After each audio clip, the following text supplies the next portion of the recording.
From Washington, D.C. to your computer, this is SoundBytes with Sam Farr, a timely look at issues of the day. And now, Congressman Sam Farr. Hello and welcome back to SoundBytes with Sam Farr. Congressman, this whole year we're celebrating the 10th anniversary of the creation of the California Coastal National Monument. Can you tell us a little bit about how this monument was created and why it's important?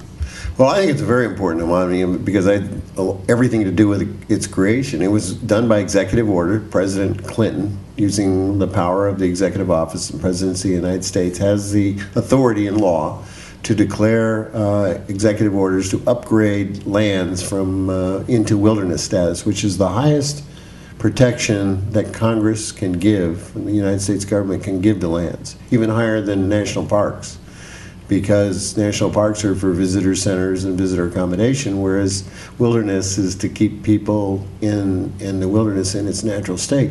In this case, all the rocks offshore from the Oregon border to the Mexican border are now protected. People say, well, why would you do that? Aren't they protected? No, they haven't been until this was passed.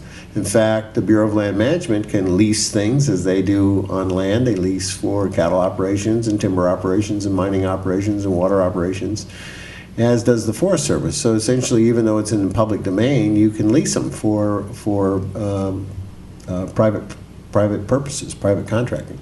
What we feared with this whole cell tower and cell expansion, that people would start leasing the rocks along the coastline to build cell towers, to do advertising, who knows, maybe even powered advertising with lights and billboards.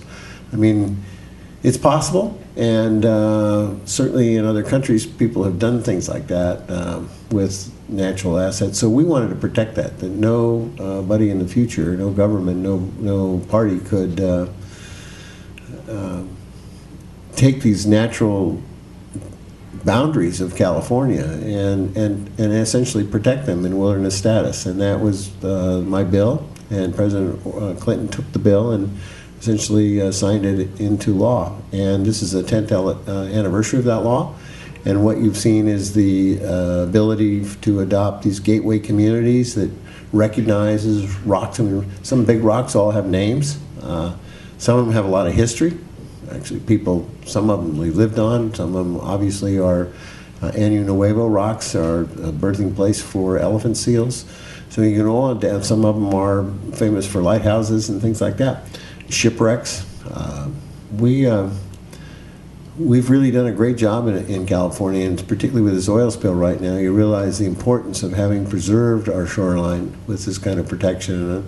And as I said, 10th anniversary is to bring attention so that each community along the coast can appreciate what has been done for them, and hopefully bring some value-added attention to it so that it becomes really a part of. We take the mountains. We don't take mountains for granted. We shouldn't take rocks along the shoreline for granted either. And I'm very proud that we can at least preserve them in their natural state for forever. Great. Thank you for your time.